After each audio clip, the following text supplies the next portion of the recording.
4월 8일 말씀입니다. 실패해도 회복의 길을 열어주시는 예수님.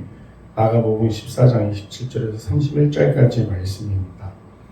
오늘 이 말씀을 통해서 귀한 은혜가 성도들과 함께 하시기를 소망합니다. 예수께서 제자들에게 이르시되 너희가 다 나를 버리리라. 이는 기록된 바 내가 목자를 치리니 양들이 흩어지리라 하였음이니라.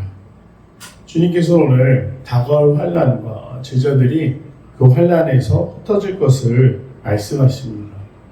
이건 제자들이 못 믿어서 너희가 결국에는 나를 다 배신할 것이다 라는 마음으로 그들에게 실망감을 표현하셨거나 그들이 실패할 것에 대해서 이야기하신 것이 아닙니다. 다가올 환난이 너무나 가혹하고 힘들기 때문에 제자들은 부활의 능력을 경험하기 전에는 두려워 흩어질 수밖에 없다라고 말씀하시는 것이죠. 그래서 28절에 그러나 그들이 흩어질 것이지만 그러나 내가 살아난 후에 너희보다 먼저 갈릴리로 가리라 라고 말씀하셨습니다. 이것은 무엇을 의미합니까? 이 다가올 환난으로 인하여 십자가 고난으로 인하여 제자들이 다 흩어질 것이다. 틀리지 않았습니다. 어떤 제자는 옷을 벗고 도망가고 어떤 제자는 예수님을 3번이나 부인하는 그런 정말로 예수님의 제자답지 않은 모습들을 제자들이 보여주게 됩니다. 근데 그들을 정말로 믿음이 없다든지 아니면 어떻게 사람이 그렇게 손바닥 뒤집듯이 자신들의 스승을 버리고 도망칠 수 있느냐, 입장을 바꿀 수 있느냐 우리가 생각해 볼 수 있겠지만 사실 죽음의 두려움 앞에서 그리고 환난 앞에서 당당할 수 있는 사람은 많지 않습니다. 우리가 편안할 때 혹은 은혜가 충만할 때 주님과 동행함을 정말 삶으로 느낄 때 얼마든지 무슨 고백인들 하지 못하겠습니까? 그러나 실질적인 어려움 앞에서 그 사람의 본성이 드러나게 되어 있습니다. 가난해 본다든지 굶주려 본다든지 힘들어 지치게 된다고 한다면 우리는 어떻게 됩니까? 내가 이런 사람이 되어야겠다라고 꾸미고 가꾸던 모습에서 진짜 본연의 모습. 이 여성분들이 아름다워 보이기 위해서 화장을 합니다. 요새는 남자들도 화장을 합니다. 근데 우리가 외모에만 화장을 합니까? 우리 인격에도 화장을 합니다. 꾸미고 좋은 사람처럼 보이려고 참고 그러나 그런 것들이 위기 앞에서 어려움 앞에서 내가 손해를 봐야 되는 그런 상황들 앞에서 어떻게 드러나게 됩니까? 그 사람의 가장 추악하고 연약한 모습이 드러나게 되어 있습니다. 오늘 제자들도 그것에서 자유롭지 않았습니다. 예수님이 제자들에게 이 말씀을 하신 것은 너희들 결국 실패자가 될 것이다 라고 낙인을 찍으시는 것이 아니었습니다.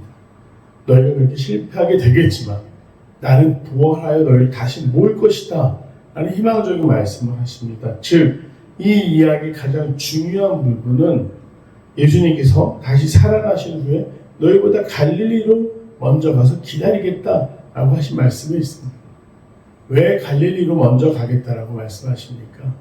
예수님은 그곳에서 제자들을 부르셨습니다. 배 위에서 말씀을 듣던 어부들을 부르셨고 선착장에 있던 세리를 부르셨고 수많은 제자들 오늘 이 자리에 함께하지 못했지만 이미 예수님을 팔러 자리를 비운 가룟 유다를 제외하고는 대부분의 제자들이 갈릴리, 이스라엘 북부 출신이라는 것을 미루어 볼 때 내가 너희들을 만났던 그곳에 즉 첫사랑이 시작했던 그곳에 먼저 가서 너희를 기다릴 것이다 라고 말씀하십니다. 그 부활하신다라는 약속을 제자들이 집중해서 들어야 되는데 여전히 어떻게 죽은 사람이 살아날까? 예수님이 부활이라고 말씀하시는 건 뭘까 깨닫지 못했던 제자들은 결국 예수님이 어떻게 항변합니까? 제자들을 대표해서 베드로가 이야기합니다. 여짜오되 다 버릴지라도 나는 그리하지 않겠나이다. 어떻게 보면 참 베드로다운 대답이었습니다. 그가 보여줬던 행동들, 예수님 말씀에 순종하고 또 예수님을 위해서라면 물불 가리지 않던 베드로다운 고백이었습니다. 다 버릴지라도 나는 아닙니다. 그렇게 안 할 것입니다. 라고 이야기를 합니다. 그런데요, 베드로가 그날 밤 어떤 일을 합니까? 그가 예수님이 보고 싶어서 걱정이 돼서 수많은 제자들이 몸을 숨기고 도망쳤을 때 그는 은밀하게 대제사장의 집으로 들어가 예수님의 재판의 현장을 목격합니다. 거기까지 보면 이 말을 지킨 것 같습니다. 하지만 어떻게 됩니까? 작은 여종의 한마디에 그의 각오와 믿음은 순식간에 흔들리게 됩니다. 사람들이 자신을 알아볼까봐 두려워 정말로 어리석은 선택을 하게 됩니다. 예수님을 부인하는데 3번이나 부인하게 됩니다. 즉, 다 버릴지라도 나는 그러하지 않겠습니다. 베드로 나름대로 최선의 노력을 했습니다. 목숨을 걸고 사람들이 알아보면 어떡하지? 십자가에 함께 달리면 어떡하지? 그런 두려움이 있었음에도 불구하고 예수님 가장 가까운 곳으로 나갔습니다. 그러나 그가 결국에 임박한 두려움 앞에서는 어떻게 됩니까? 결국 자기 자신이 가장 추악한 민낯이 드러나죠. 예수님을 위해 고백했던 그 수많은 사랑과 충성의 고백이 아니라 나는 그를 알지 못한다. 저주하며 나는 그를 알지 못한다라고 이야기하게 됩니다. 예수님은 그것을 알고 계셨습니다. 그래서 베드로에게 이렇게 말씀하시죠. 내가 진실로 내게 이르노니 오늘 이 밤 닭이 2번 울기 전에 내가 3번 나를 부인하리라. 맞습니다. 3번 부인하고 3번 부인하는 그 순간에 3번째 닭의 울음이 울려 퍼져나갈 때 베드로는 무엇을 느끼게 됩니까? 예수님의 말씀대로 이루어진 그 비참한 그리고 정말 부족하고 이 부족하다라는 표현을 넘어서서 참 예수님 앞에서 부끄러웠던 자기의 모습을 보게 됩니다. 하지만 아직 그것을 경험하지 못한 베드로는 이렇게 말합니다. 힘있게 말하되 내가 주와 함께 죽을지언정 주를 부인하지 않겠나이다. 주와 함께 죽을지언정 주를 부인하지 않겠나이다. 그리고 베드로를 따라서 모든 지자들이 이런 이야기를 합니다. 주와 함께 죽을지언정 부인하지 않겠다. 어디서 많이 듣던 표현 같습니다. 요한복음 11장 16절을 보면 나사로가 죽었을 때, 즉 예수님의 공생의 마지막 때가 이르러서 바리새인, 사두개인, 그리고 헤롯당 이 모두가 힘을 합쳐 예수님을 죽여야겠다라는 그런 분위기가 팽배했을 때, 그때 도마가 한 말이었습니다. 주와 함께 죽으러 가자. 그들의 각오가 거짓이었다 말할 수 없습니다. 그들은 정말 예수님을 사랑했고 그리고 예수님을 위해 죽을 각오도 했습니다. 하지만 그것이 현실적으로 가능했느냐? 그렇지 않았다. 결국 두려움 앞에 굴복할 수밖에 없는 게 인간의 본 모습이었다. 실제로 그렇습니다. 성경 안뿐만 아니라 역사 속에서 또 오늘을 살아가는 우리도 마찬가지 아닙니까?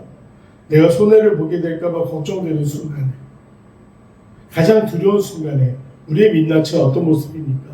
잘못을 인정한다든지 그것을 위해서 내 신념을 끝까지 지키기 위해 싸우거나 모든 것을 버릴 각오로 덤빈다든지 그러지 않습니다.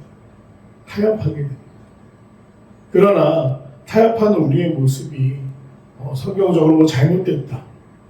그것은 정말로 저주받아 마땅한 모습이다. 그렇게 해석해서는 안 됩니다. 인간은 누구나 연약합니다. 그래서 오늘 말씀에 예수님이 말씀하신 것처럼 하나님은 우리에게 기회를 주십니다. 우리가 했던 실수를, 우리가 했던 말들을, 우리가 보였던 행동들을 만회할 수 있는 기회를 주시는 것이 하나님의 은혜이자 사랑입니다. 오늘 예수님께서도 제자들에게 그와 같은 모습을 보여주고 계십니다. 나는 너희를 사랑한다.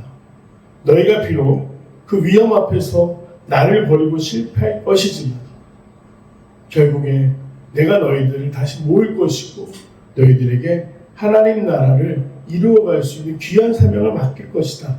이것이 오늘 말씀 속에 있는 예수님의 소망이셨습니다.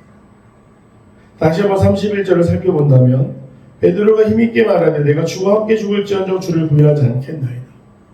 결국에 마지막에 가서는 베드로라는 사람의 인생의 이야기의 끝에 가서는 베드로는 이 약속을 지켰습니다.